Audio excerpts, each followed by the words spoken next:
Hello दोस्तों, कैसे हो आप सभी लोग। तो आज के लेक्चर में हम लोग देखेंगे level first, that means PRT में जो 10 क्वेश्चंस आते हैं मैथ के कॉमन, उनको देखेंगे। ठीक है। और इन्हीं के टाइप के कुछ क्वेश्चंस जो हमारे पास में 90 से 120 तक होते हैं, इन्हीं से मिलते जुलते होते हैं। तो ये क्वेश्चंस भी आपकी उन क्वेश्चंस में हेल्प करेंगे। और यदि आप लोगों को 2018 से 2021 तक जो क्वेश्चन है पीआरटी के, उनको देखना है, तो मेरी एक प्लेलिस्ट है पीआरटी के नाम से, वहाँ जाइए और उसको कंप्लीट देख डालिए। ठीक है। चलते हैं हम फर्स्ट क्वेश्चन की तरफ। फर्स्ट क्वेश्चन क्या कहता है, यदि किसी गोले का पृष्ठीय क्षेत्रफल 616 वर्ग सेंटीमीटर है तो इसकी त्रिज्या ज्ञात कीजिए। सबसे पहले हमें पता होना चाहिए कि पृष्ठीय क्षेत्रफल क्या होता है। इसका पृष्ठीय क्षेत्रफल होता है 4πr²।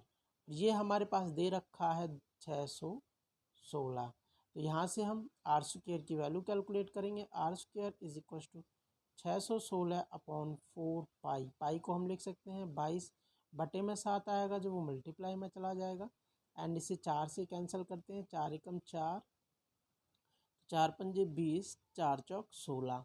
यहाँ पे आ गया हमारे पास में 154 गुना में 7/22। अब इसे 22 से काटेंगे तो 22 एकम 22, ये 22 से 7 बार चला जाएगा। ठीक है। फिर हमारे पास आएगा r² is equals to 7 into 7, और r इज इक्वल्स टू 7। ठीक है।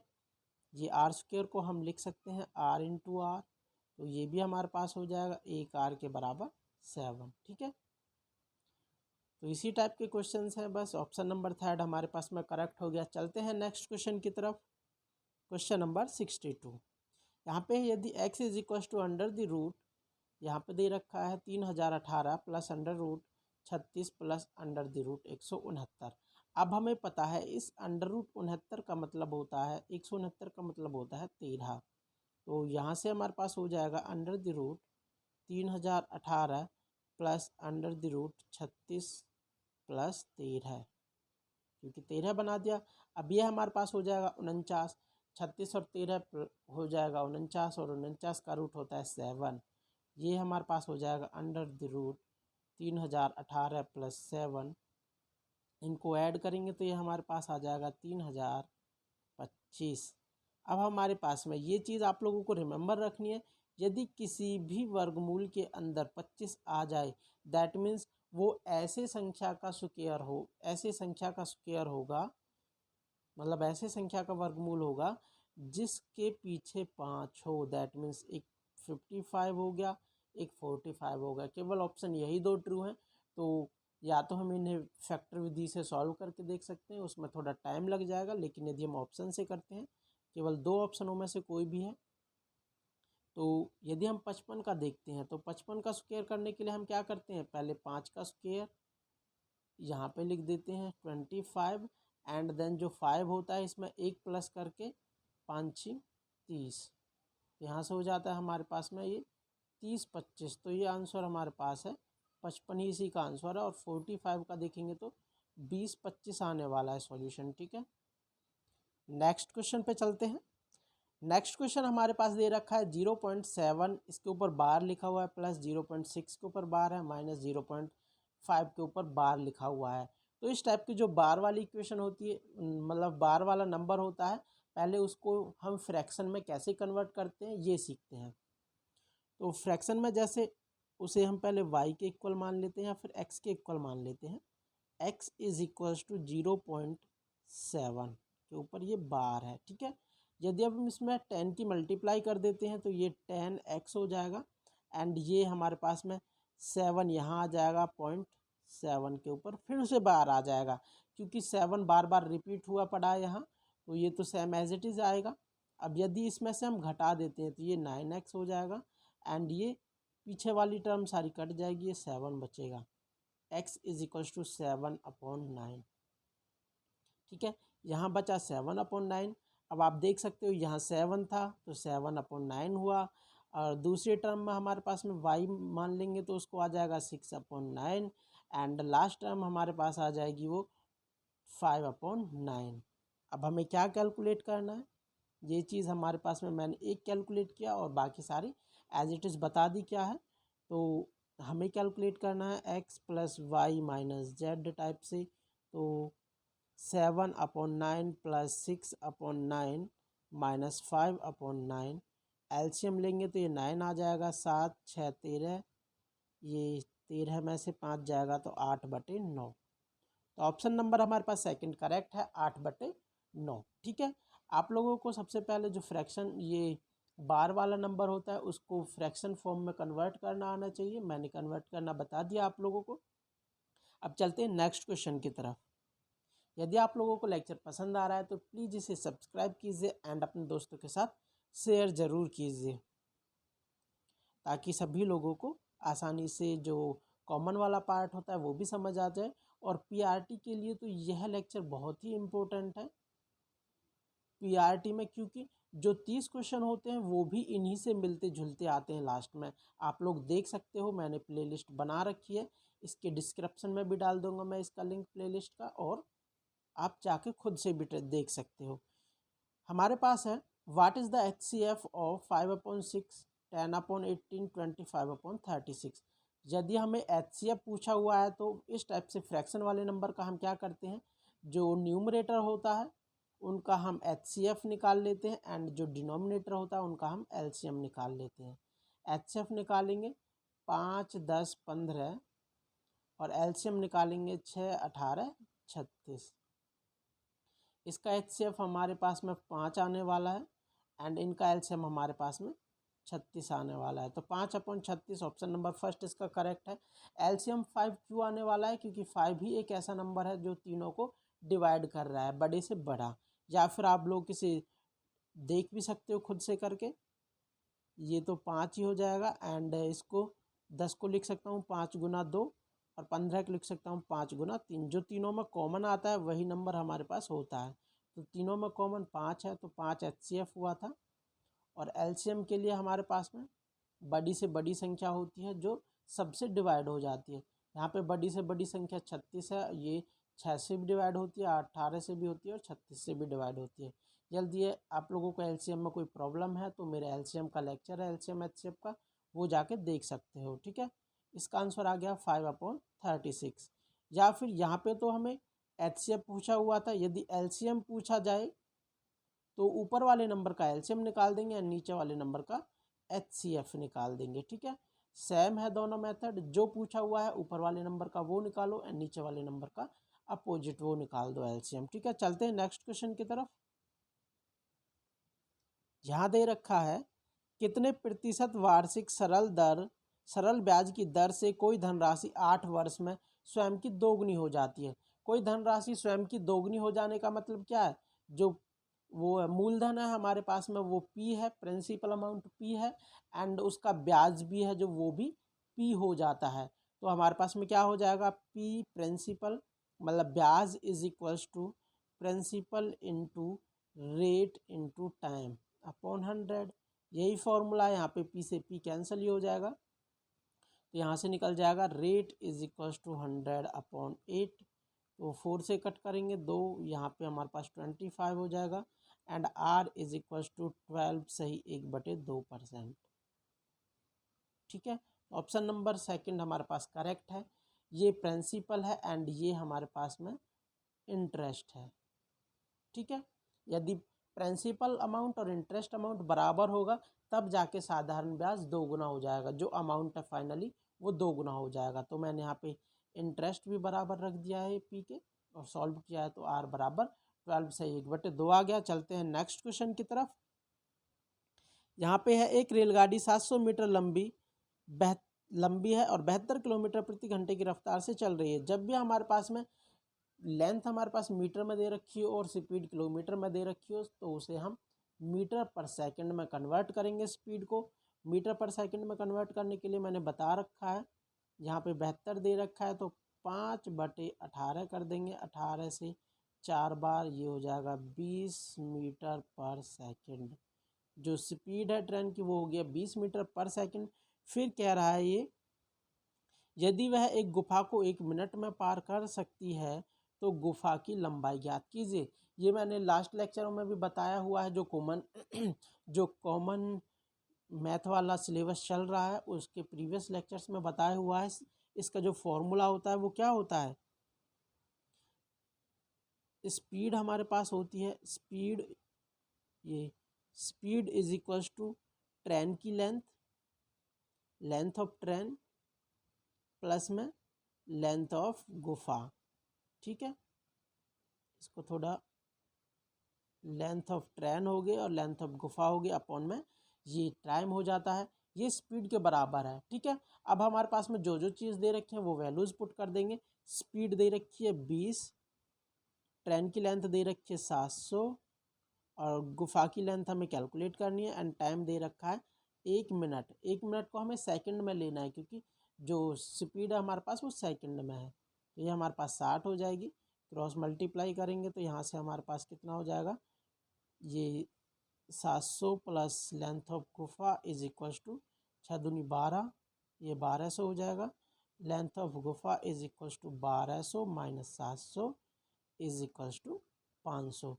तो गुफा की लेंथ हमारे पास 500 मीटर हो गई। ऑप्शन नंबर 3 करेक्ट है। ठीक है, सबसे पहले हमें उसको मीटर पर सेकंड में कन्वर्ट करना है स्पीड को, देन ये इस फॉर्मूले से ये फॉर्मूला लगा देना है। ये जनरल फॉर्मूला है, मैक्सिमम हर जगह इसी का यूज़ हो रहा है। स्टार्टिंग से मैंने 3 लेक्चर ये बना दिए हैं तो यहाँ पे अभी तक यही फॉर्मूला यूज़ हुआ है। नेक्स्ट लेक्चर पे चलते हैं, नेक्स्ट क्वेश्चन पे।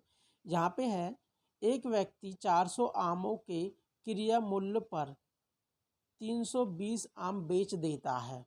ठीक है, उसका कहने का क्या मतलब है, जो 400 आमों का क्रिया मूल्य है वो हमारे पास हो जाता है।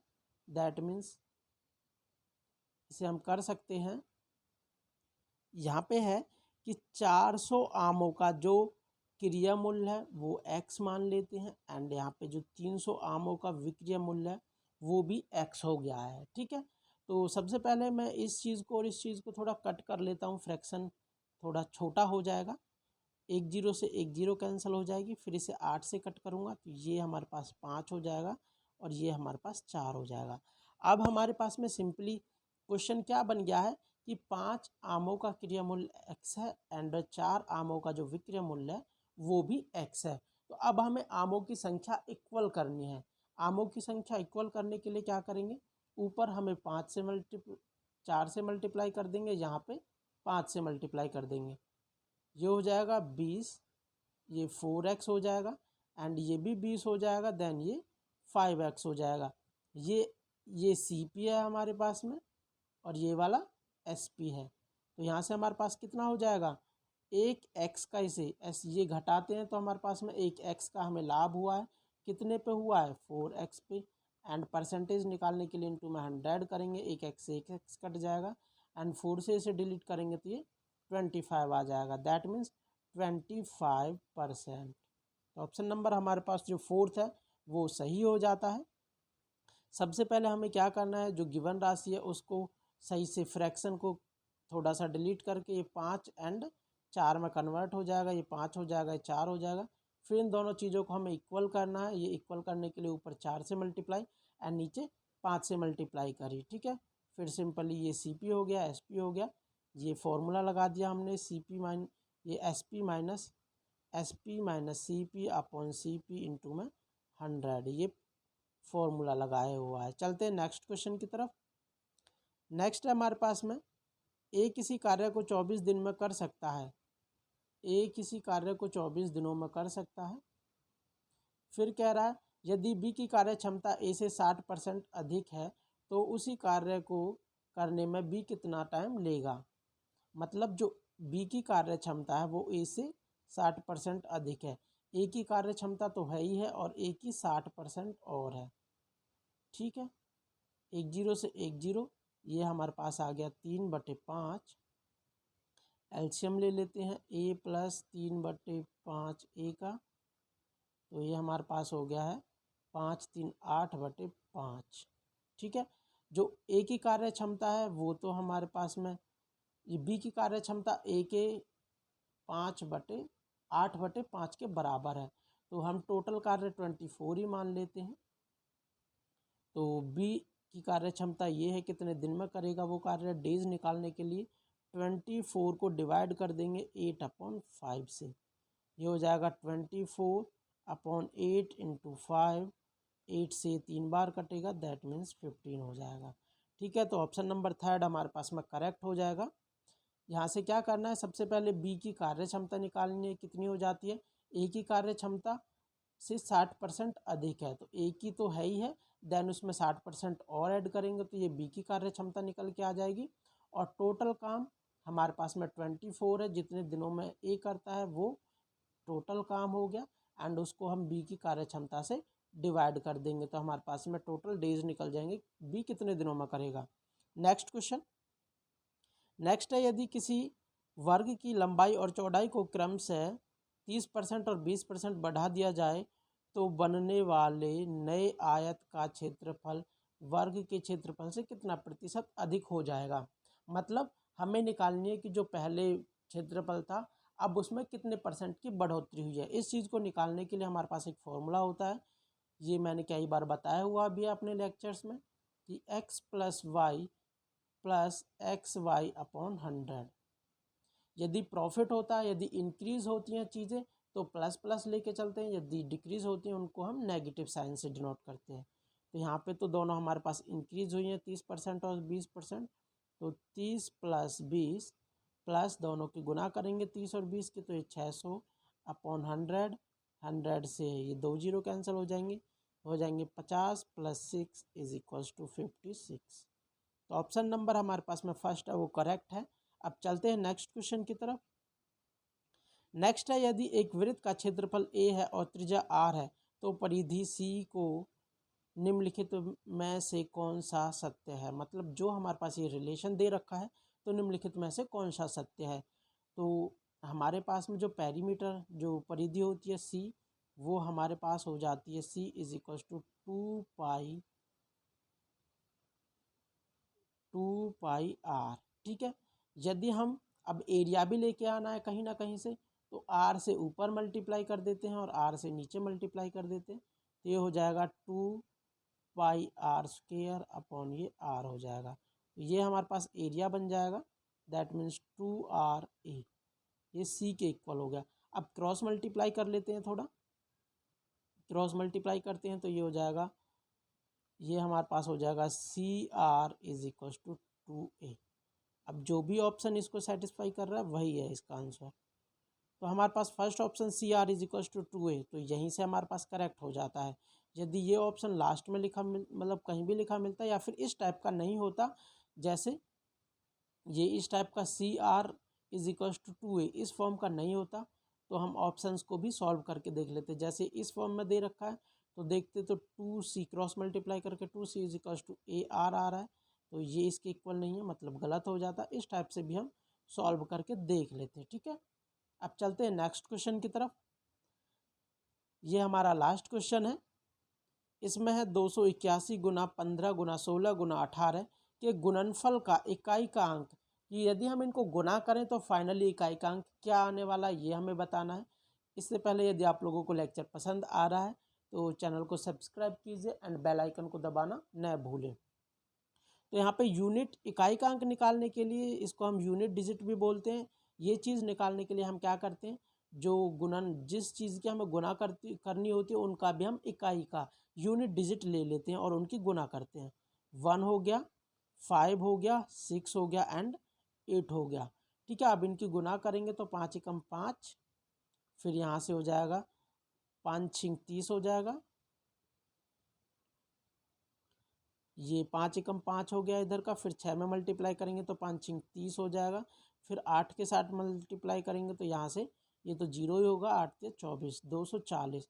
जो यहाँ यूनिट डिजिट आएगा वही unit digit all over number का आने वाला है। तो यहाँ पे यूनिट डिजिट 0 है, that means option number 4 correct है।